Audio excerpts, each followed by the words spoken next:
Hey guys, Josh here, and welcome back to Kentucky Outdoors TV.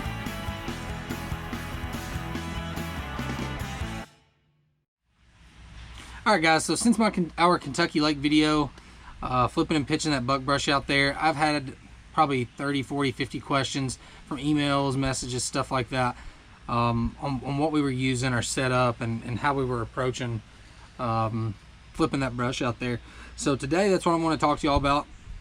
Try to give you all some information and some feedback on exactly what we were doing, what we were using, from the rod to the reel, the line, and specifically the baits. I've seen a lot of people have been asking me like, hey, what baits have you guys been using when you're flipping that brush out there? So I'm going to go specifically over everything that we've done, and yeah, let's get started.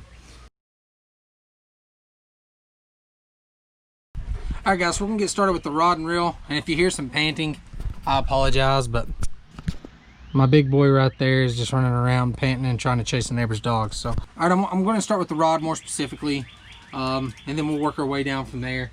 So this here, I bought this rod and reel combo back in December. This is a Mojo Bass 7'4" heavy power fast action flipping stick. I bought both of these in December just for flipping and pitching. And I'm very, very impressed with the St. Croix rods. It's the very first St. Croix rod I've bought. A lot of backbones when you're flipping that thick, very, very thick stuff with that big hook. As you can tell, I'm bending pretty hard there. It does not give. It is an excellent rod, a lot of power, a lot of sensitivity in the tip. I mean, you really feel it all the way down into the handle, and could not ask for a better rod. And a lot of people is going to tell you, they'll say, hey, you've got to have a 7.6, a 7.11 when you're flipping. And I'm here to tell you, you do not have to have a huge rod. You can, and there's situations you may want that rod, but I'm a firm believer 7 foot or bigger, because I watched Jackson Perry over the past couple of months, a 7 foot Elk River rod, and it had no issues. The thickest of the brush to the thinnest to some 6+ pound fish, he was smoking them with that 7 foot rod. So don't worry about the length, just make sure you get that heavy power. Even sometimes you can go with a medium heavy. It's just according to what company you're buying from, because everybody makes their rods a little bit different, but definitely a medium heavy.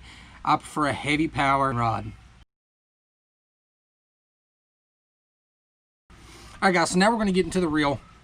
As you can see here, this is a Abu Garcia Revo SX 8-to-1 casting reel. This reel I absolutely love as well. I have no complaints with it. It's held up with all the bigger fish that I've caught, and the main important thing is how quick this reel is. So when you pitch into that buckbrush, or you're flipping in that grass or whatever, and you see that line, or even if you're throwing this on a ledge, if you're throwing a jig down on a ledge and you see that line take off running, this reel has no issues catching up with that fish, so you can set that bigger hook you're using when you're flipping. I prefer an 8-to-1 reel.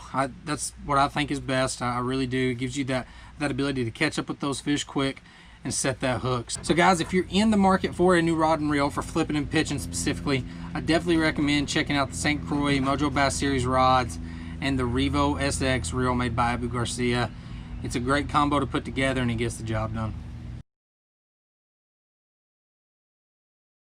All right guys, now that we've covered the rod and the reel, now we're going to get more specifically in the line. So briefly, I'll tell you, whenever I'm pitching and flipping, and I know 100% that I'm flipping and pitching all day on Kentucky Lake, I throw 22-pound Sunline fluorocarbon. I throw about 30 or 40 yards on my reel. Actually, I don't spool the reel all the way up with fluorocarbon, because you're making small pitches, small flips at a time. So there's no reason to fill that line all the way up, and you're never using actually the bottom of that spool. So I put about 30 or 40 yards on, and that usually lasts me all spring until we're done flipping completely. So once the spring's over, once that good spawn is over, good pre-spawn, post-spawn, and they've moved back out, they're starting to move out into the ledges, I switch it back over to braid. So this here at Kentucky Lake, I specifically fish 30-pound Suffix Advanced 832 braid to a 22-pound Sunline fluorocarbon leader. And the reason I do that is there's the possibility in the summer that you could flip some bushes. If that water level gets high enough at Kentucky Lake, it can be 95 degrees out there, and you're flipping bushes and getting a good bite. So there's also times that you'll be trying to flip bushes and realize, well, they're not there, so you've got to move out to the ledges. And if you've only got 30 or 40 pounds of fluorocarbon on your reel, you're not making it down to those ledges. So that's when I make my transition, is from spring to summer. I go from fluorocarbon, from straight fluorocarbon to a braid to fluorocarbon leader. And it's never failed me. 30-pound braid to 22-pound fluorocarbon. And for you guys at different lakes, I know like Guntersville, for instance, the grass is really thick, really heavy cover, and you got to throw that heavy braid. So don't be afraid to get up there and throw 60, 65-pound braid, straight braid, and don't even worry about a leader. I mean, you can, it's up to you, but if I was fishing at Guntersville, I would throw specifically, I'd throw 65-pound braid, and that's exactly what I just throw, straight braid the whole time. So that's the line that I throw. And now we'll get more into the baits that I've been throwing.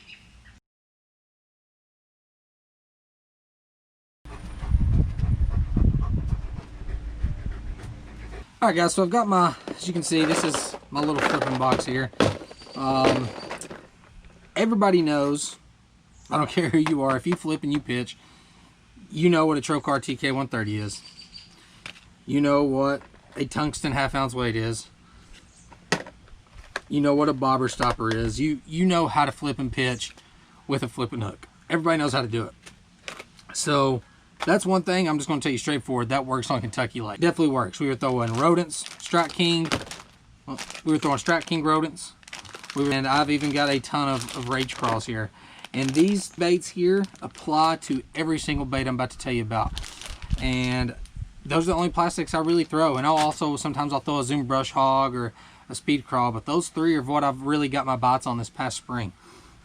So as soon as we've got these out of the way, those Trocar flipping hooks that everybody knows how to use, I'm going to talk to you all about specifically some jigs that I was throwing in the past couple months. You've heard me talk about Bite Me Baits jigs.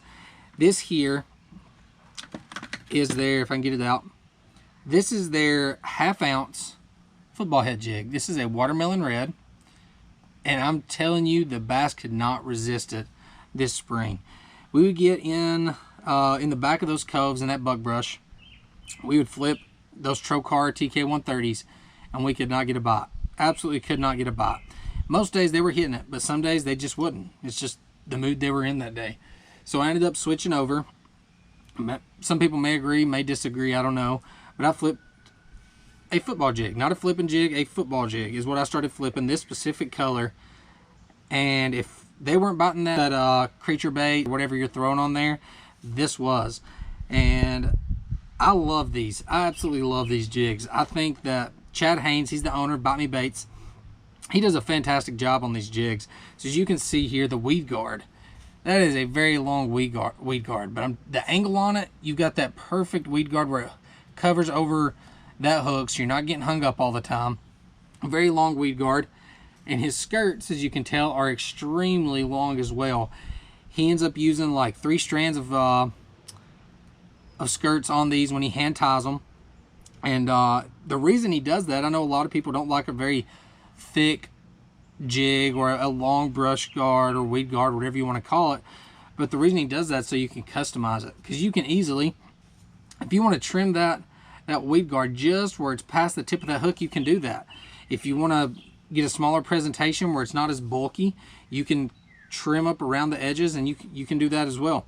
Whatever you want to do, make it shorter. If you want to pull them out, it's up to you. But he leaves his jigs where they're customizable, and they did a great job at Kentucky Lake this spring. All right, guys, so the next bait I want to talk to y'all about, it is also a Bite Me Baits jig, and it reminds me a lot of a shaky head, but a jig version with a skirt. It is a Bite Me Baits heavy brush head jig. As you can see there is the head of that jig. It's got a very flat surface on it. Big hook, big mustad hook on it. Weed guard is the same as that last one, and the skirt, so it's extremely customizable. And what I liked a little more about the brush head jig than I did these football jigs is when you're pitching and flipping them, they don't always tend to stand straight up. These football head jigs don't.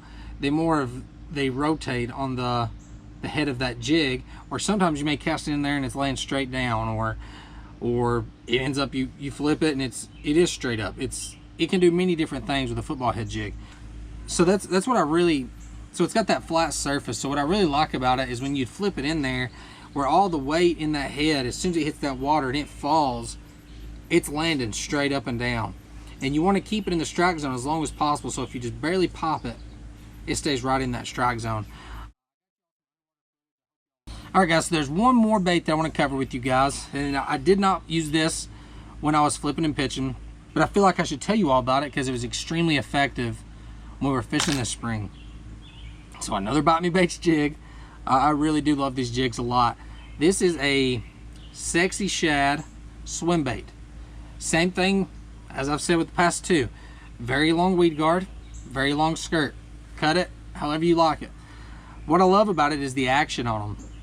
And I was pairing it with, and you can see here I've got a darker color, but this is a watermelon red, one of his jigs. And I used it quite a bit, and I would pair it with a Rage swimmer.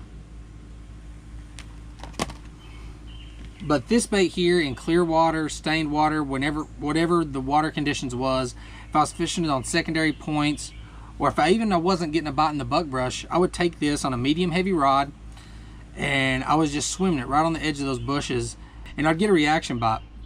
It would happen quite often. So if you wasn't getting a bite flipping a football head or a brush head or just a, your flipping setup, if you weren't getting a bite, we would run these across the edge of that buckbrush and they would smack it. So I was pairing it with either a Swing Impact Fat Kitech or a Swing Impact 4-inch Kitech. So either one of those will work. Got bites on both of them, but man, I really like his swim jigs. I like one thing about them because the heads on them are pretty small, but they got some weight to them. They've got a bigger presentation, so you really attract those bigger bites. So if you haven't checked his stuff out yet, definitely go to his website. It's bitemebateskentucky.ecwid.com. I'll paste the link right here so you all can click on it and check it out. You will not be disappointed in his jigs or any of the baits that he is making. He makes shaky heads, he makes Ned rig heads, and it's not just, the quality of the stuff that he's making, they're really good. If you get them and you fish them one time, I guarantee you order more. Alright, so the last thing I'd like to talk to you about is Kentucky Outdoors TV's magazine. If you go to KentuckyOutdoorsTV.com, listed here below, you can subscribe at our website. We recently just released our 3rd issue, the month of June, and we have some really good write-ups in there, and it's information that as an angler, as an outdoorsman, as a hiker, whatever you are, you do not want to miss this information.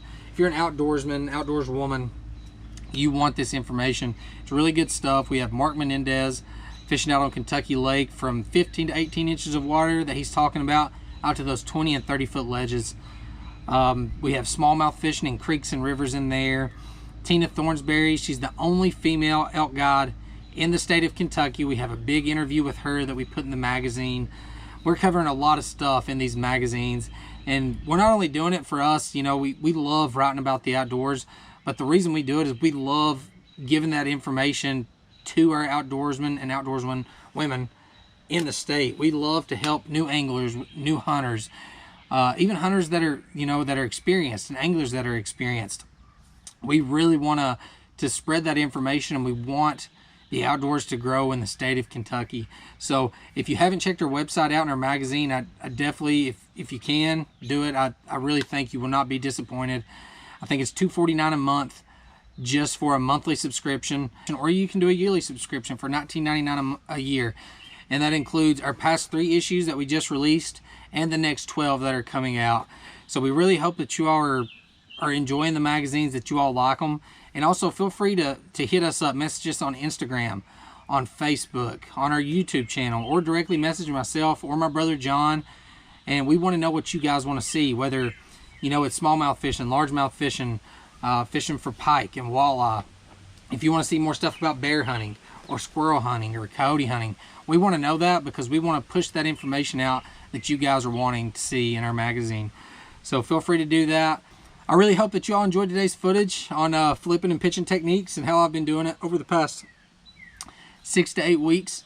If you have any more questions specifically on the rods, the reels, the line, the baits, and everything that I've been using, even what Jackson Perry has been using, please hit me up and message me, as I said before, on Facebook or Instagram.